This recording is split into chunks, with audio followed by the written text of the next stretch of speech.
certeza. Eu conhecia razoavelmente bem os dois times. O Raja Casablanca, porque eu trabalhei muitos anos no Catar e a gente jogava uma Copa Árabe e eu já tinha enfrentado com o Arabi lá do Catar, o Raja Casablanca, e o Al Nassr era o zero e vezeiro. Nós jogávamos sempre a Copa do Golfo, a Copa Árabe contra eles, porque era vizinho ali na Arábia Saudita, né? Então, comumente nós encontrávamos, e a gente sabia do potencial desses caras, né? Eles não estavam vindo para cá de brincadeira. O Al Nassr tinha um príncipe riquíssimo que investia pra caramba nas equipes. Eles tinham levado um jogador, um atacante que caía pelo lado esquerdo, um grandão. No final do jogo contra o Al Nassr, nós perdemos o Daniel e o nosso lateral direito foi o Luizão. Que monstro, Luizão, hein, Oswaldo? O Luizão entrou e participou da jogada com o Diney para a infiltração do Rincon para fazer o gol. Né? Então, a história desse Mundial, para mim, é uma história eletrizante, inesquecível. Até porque é uma versão que jamais aconteceu, de você ter 4 times desse nível disputando. Pode se discutir que tinha que ter vindo o Boca Juniors, que o Palmeiras podia ter jogado, mas, de qualquer maneira, o futebol sul-americano e brasileiro estavam muito bem representados por 2 times excepcionais, porque você mostrou o time do Vasco, que você esqueceu de mencionar, Donizete, Viola, né? Te mostrou... Júnior Baiano, sim, que eram jogadores excepcionais também em nível de seleção brasileira, né? Você lembra do que o Edmundo fez contra o Manchester? Eu lembro. Um dos gols mais bonitos que eu já vi na vida. Vamos rodar golaço. imagens daquele Vasco e Manchester? Golaço. Tudo bem, muita gente lembra do calor do Maracanã naquele dia, mas eu prefiro lembrar de uma dupla de ataque de Edmundo e Romário, que ganhou um presente do Gary Neville nesse primeiro gol. Mas olha o drible que o Edmundo vai dar no segundo gol do Vasco. Ainda é o replay do primeiro gol. Que dupla, hein? Que dupla, que dupla. Esse drible que a gente vai... Não, agora é o gol, mais um presente pro Romário. E no terceiro gol, o Edmundo vai dar um drible, que é um negócio de cinema, cara.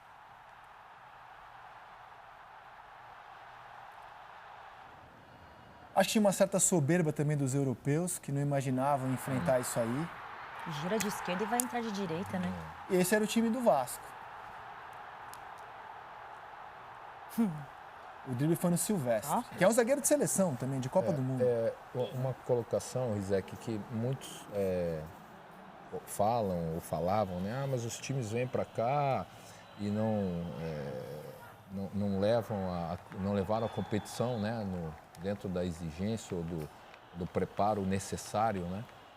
Isso daí não é problema dos times brasileiros ou não é problema nosso, é problema deles. Eles não levam a competição da forma que tem que ser. O importante foi que o zagueiro do Manchester foi recuar a bola e recuou errado e o Romário deitou o goleiro e fez o gol. Isso aí não é problema do Romário, ele estava lá para isso, ele era um artilheiro para isso. O Stan, que era um baita de um zagueiro, foi dar o bote no Edmundo e tomou um chapéu, sei lá, ao contrário, que o Edmundo deu um totozinho, pegou ao contrário e tirou do goleiro e fez o gol. Se ele não estava preparado fisicamente, mentalmente para o jogo, cara, isso não era problema do Vasco, do Corinthians ou de qualquer equipe. Hoje até, às vezes eu vejo quando tem a final do Mundial, que as equipes da Europa não levam em consideração o Mundial. Isso aí não é problema dos brasileiros ou dos sul-americanos. Isso é problema dos europeus. O brasileiro vai e confirma. O Edmundo foi, deu um chapéu no cara e fez um golaço. Porque a gente sabe que eu fui às entrevistas do Real Madrid antes do jogo contra o Corinthians e eu não notei nenhum tipo de menosprezo. Eu vi o Real Madrid com fome, assim, o Real Madrid com bicho-papão. Era o Real Madrid em campo, eles falavam assim, ó, quando o Real Madrid vai, ele quer ganhar. E o Real Madrid encarou o campeão brasileiro daquele ano e fez um jogo duríssimo com o Corinthians, baita né? jogo. Foi um jogo assim... Que lembrança vocês têm dessa partida aí? A primeira lembrança que eu tenho foi a visita do Roberto Carlos, porque nós estávamos no mesmo hotel em São Paulo. E o Roberto desceu e teve um papo incrível com Edilson e Vampeta. E ele dizendo que... A Nelca fez 1-0. Aquelas brincadeiras entre os jogadores, né? E o Roberto falando que ia deitar e não sei o quê, e o Edilson replicava. Enfim, o clima ali era amistoso, mas a gente sentia que ia ser um jogo, como foi, um jogo duríssimo, lindíssimo.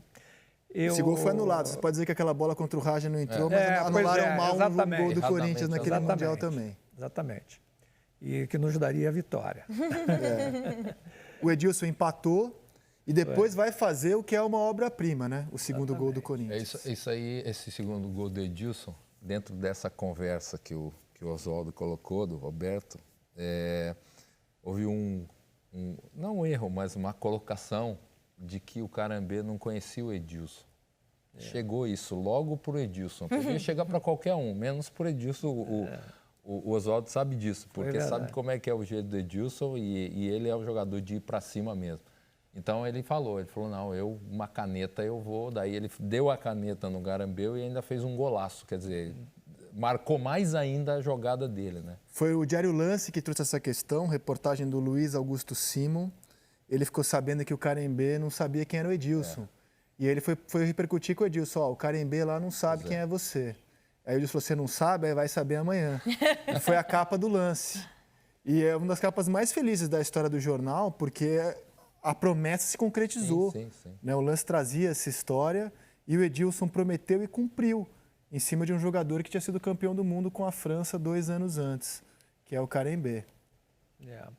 O grande destaque desse jogo, na minha opinião, foi a participação de Ricardinho, Marcelinho, Edilson e Luizão na ação defensiva, não para atacar, é claro, mas eles jogaram.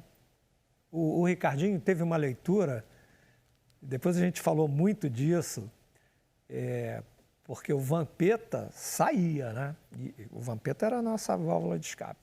Então o Ricardinho fazia a leitura e vinha e ficava do lado do Rincon. E a gente conseguia conter, porque o time deles era muito forte. Era muito. O tal do Redondo escondia a bola. Né? Então, a participação deles, o Luizão voltando pelo lado esquerdo para acompanhar o Salgado e o Edilson vindo pelo meio, ou quando o Marcelinho estava no meio, o Edilson voltando pelo lado direito, nós conseguimos dar uma freada boa naquela movimentação que o Real Madrid tinha. Então, esses 4 caras jogaram demais esse dia no aspecto tático da partida. Né? E aí o Corinthians passou pelo Al Nassr, vitória por 2-0, e foi jogar a final contra o Vasco. Qual era o sentimento que você tinha, Oswaldo? Garante vaga na final. Vai pegar o Vasco de Edmundo e Romário, o time que vinha 100%. Olha lá o gol, ó. Golaço, hein, Ricardinho? Estourou a perna aí depois, isso, né? Machuquei. Conta essa história. Essa história é boa da perna machucada. Olha o gol, olha lá. Luizão pega, toca no Fred. Olha o volante, onde é que tá. E olha quem dá o passe para ele. Hoje a gente comenta às vezes que o volante tem que chegar na intermediária para finalizar, né? Nós estamos mostrando um jogo de 2000, são 20 anos, né? 6 jogadores dentro da Olha área. onde é que está o volante, e não foi a primeira vez, não. Ele aparecia toda hora. E nós tínhamos um homem a menos no jogo. Exatamente. É importante frisar isso. Quem que foi expulso nesse jogo? O Daniel. Daniel lateral. Você falou que perdeu o Daniel, verdade. E aí o Luizão foi jogar de lateral direito. E participa do gol dá assistência para o Rincon. na entrada do Rincon. Vocês achavam o Vasco, por estar mais inteiro, por vir 100%, favorito na final? Zé, o que ocorreu, Marcelo, o Ricardo lembra bem, o Vasco saiu do Campeonato Brasileiro, ele não se classificou para a fase final. Setembro, acho, né? O Vasco fez uma preparação para ele jogou jogos amistosos. Com aquele timaço, o Vasco entrou muito mais inteiro, muito mais preparado. Por isso é que eu digo que a grande vitória veio do todo-poderoso Timão. Porque no momento em que a torcida fez a leitura de que nós precisávamos de algo mais para suportar 120 minutos depois de 83 jogos, numa temporada que se prorrogou de 99 para 2000, aquilo foi fundamental. Os caras se viraram. Ricardo saiu no intervalo com a perna desse tamanho e não aguentava mais o jogo. Porque ele já vinha machucado da semifinal. Eu machuquei nesse lance aí da semifinal, no chute no gol. E aí a gente fez, né? Cuidar, não só eu, todo o time. A gente tinha um time desgastado e um time lesionado. Essa que é a verdade. Nós tínhamos vários jogadores, o Fred vinha com problema muscular, Edilson estava com tornozelo, Marcelinho, enfim. o Adilson com o joelho ruim, mas não só a vontade, mas o foco da conquista, né, ele faz com que você se supere. E não só em relação à dor, em relação ao cansaço, e eu acho que foi isso que aconteceu. Aliado, sem média nenhuma, até porque a gente, nesse momento, não precisa fazer isso, mas é uma constatação, a participação do torcedor do Corinthians. Porque aqueles 25 mil corintianos que foram ao Maracanã naquela decisão, não tenha dúvida nenhuma que eles fizeram a diferença. Entoando o jogo inteiro, todo poderoso o tempo todo. Não deixava o time se entregar no sentido mesmo de cansaço, né? De desgaste, de cansaço. Exatamente. Né? E aí vem uma colocação que eu até fiz hoje de manhã numa participação no Redação, eu vou repetir aqui, que é a participação do Dida, que a gente sabe que sempre foi um cara pacato, né, tranquilo, mas que naquele momento, no intervalo, quando a gente está voltando, aliás, o time está saindo do vestiário para voltar para o segundo tempo, naquela reuniãozinha dos jogadores, ele chama e fala assim, eu sei que o time está cansado, eu sei que a gente tem problemas, eu sei que está difícil, nós enfrentamos um grande time, mas se a gente conseguir levar para os pênaltis esse jogo, nós vamos ganhar, porque eu vou pegar. E aí, cara, até... deixa a gente... Nossa! Dificilmente o Dida fazia isso. Quem conhece, entrevistou super o Dida. Discreto, ele é um né? cara, até pela postura dele... Ele não comemora por quê, o pênalti? Não, eu acho que ele achou que tinha mais uma batida naquele momento. Mas aquilo que ele colocou no intervalo, e foi uma colocação, né, dele, marcante para mim, uma das situações marcantes daquele Mundial, de que vamos levar... para os pênaltis, pelo menos vamos segurar, vamos tentar levar, porque existia um desgaste mesmo grande, a gente enfrentava um baita de um time e a gente conseguiu concretizar isso nos pênaltis com a ajuda dele, mais uma vez, né, defendendo uma penalidade. Para fechar esse bloco e esse assunto, mostra só essa imagem de novo, se for possível, diretor, do Oswaldo no fim da partida, se dirigindo à torcida. É a torcida que está se dirigindo ali, Oswaldo, emocionado? É a do coração? Em princípio, a minha família que estava lá em cima, sua família. assim, né? Tá. E na extensão, a torcida ali também.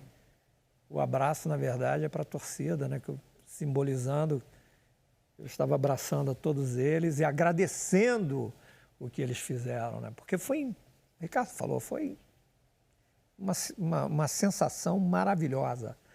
Não eram aqueles cânticos, aquelas musiquinhas que a torcida do Corinthians cantava normalmente. Aquilo surgiu de repente e vinha assim de trás da gente, porque a torcida estava atrás, sabe, invadiu o campo. E é claro que aquilo arrepiou os jogadores, cara. Fez a diferença. Oswaldo, obrigado, viu? Parabéns pela participação aqui. Muito obrigado a você, cara. Obrigadão. Muito feliz de estar aqui com vocês.